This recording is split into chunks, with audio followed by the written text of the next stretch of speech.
Hello, fellow followers. Welcome back to FanZcene. Greg here, and today I have for you my review of the new movie, Kill Her Goats. Oh, I have been so excited to see this movie ever since I heard about it from my good friend VHS Mikey. Shout out to you, VHS Mikey. I backed a Kickstarter to put this movie on VHS to keep horror alive. Don't let it die on VHS. You know, it's so cool. I love VHS. To see a new horror movie come on VHS, that was the goal of director Steve Walsh, and I was glad to help support that. But I also saw that they were selling the 4K steelbook, which I had to get because I saw the steelbook and I thought it looked awesome. I thought the movie looked awesome, so I bought the 4K steelbook. And I was going to do this a whole 4K steelbook review, and I was going to wait because I'll tell you why. So here's the front of the 4K steelbook, which is awesome right there. I love the artwork and the sheen and everything to it. And here's the back of it. Kane Hodder plays Goatface, the slasher villain in this. However, when this was delivered, I would have to say it's due to my postman, my mailman, it was delivered broken. So that was very, very concerning, made me very mad, and I am I'm working on trying to figure out how to get a new one here and everything. But my mailman broke it. It sucks. But I was going to hold off till I got the new version.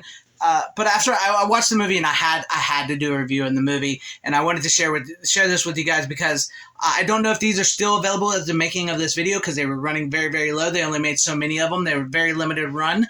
So I will put a link though down below for you guys to go shop, because if these are still available, you can buy it. If not, you can buy the 2-disc Blu-ray and a bunch of other cool stuff from them with the no production. Amazing stuff. Great production in this and everything they sell. But yeah, so that's what happened with my steelbook. And I'm going to show you, because it did also come with some goodies. So I'm going to show you the goodies, and then we will get into the movie, I promise. So let me get the goodies, because I took them out already. So at first, this is the goodies that come with this steelbook, if you managed to get it or have already got it.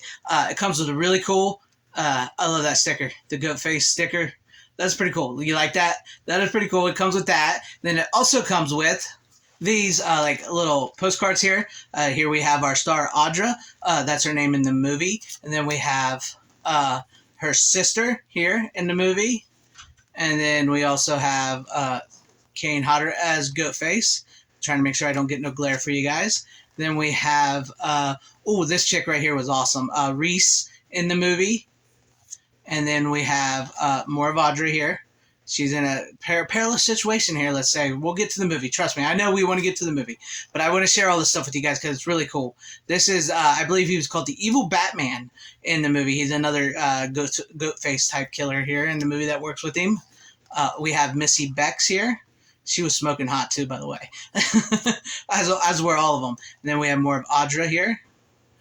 All right, and then we're back at the beginning. So these are really cool. I love these postcard things and the sticker. I love the steelbook. I'm hoping to get it replaced here soon. But let's get into the movie now. Like I said, I had never seen this movie ever before in my life. All I've seen was the trailer, and I didn't know much more than Kane Hodder and some beautiful playmates were in this movie. And oh my gosh, this movie did not disappoint me.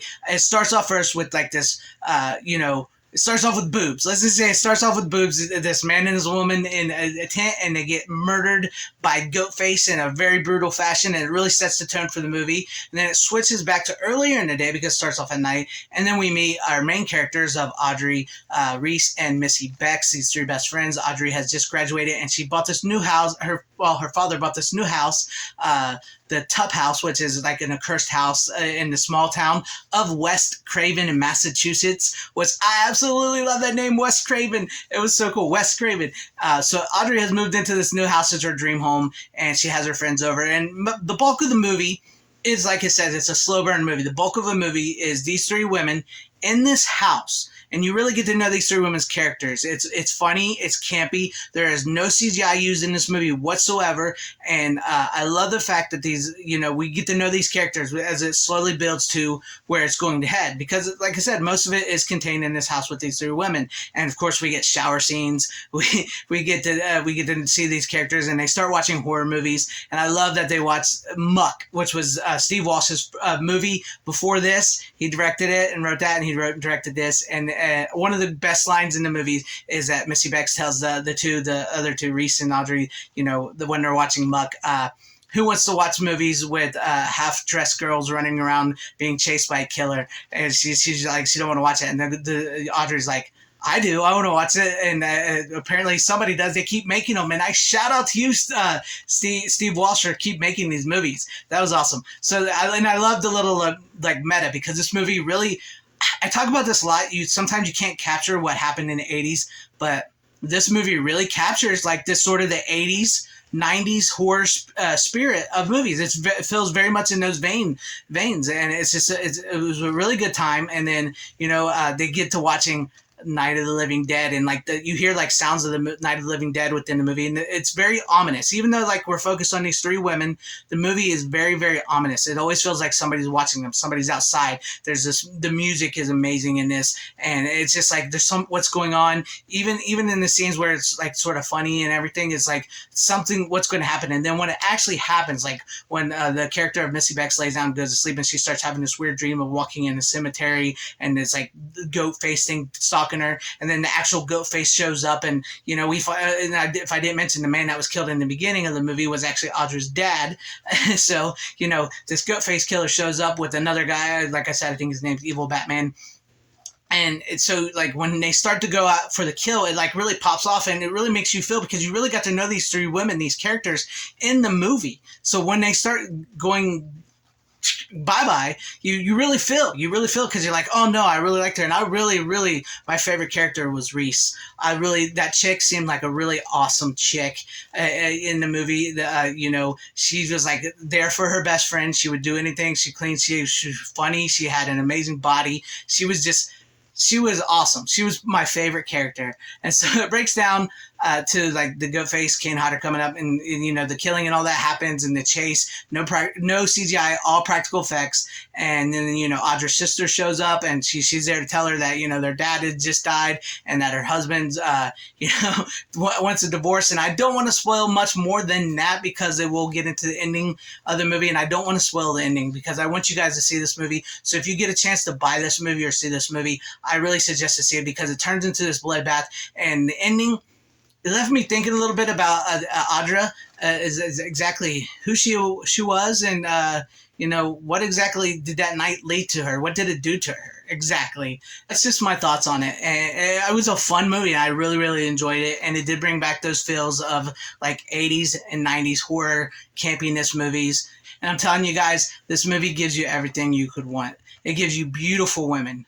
It gives you practical effects. It gives you this amazing location. Steve Walsh does this amazing directing job. The scenery is great. The shots, the way they're framed, it was a blast. And to see Kane Hodder like wielding like this double chainsaw type thing, you can't go wrong with that. But if you, like I said, I will put a link in the description down below so you guys can try to order this. I think the Steelbook may be gone by the time this video comes out, but you can still get the Blu-ray. And I am super excited to get my VHS, and I will do an unboxing of that VHS for you guys, because that's going to be awesome. I cannot wait to get that. But let me know what you guys thought about this review, or if you've seen Kill Her Goats, or if I've inspired you to see Kill Her Goats. Let me know all that in the comment section down below. And if you liked what you saw here, maybe consider hitting that like button, subscribing, hitting the bell for notifications. That would be awesome if I earned your subscription, or joining and becoming a channel member. That would even be better, because that does help me a lot in my channel to get out in the algorithm and everything. Share the video out.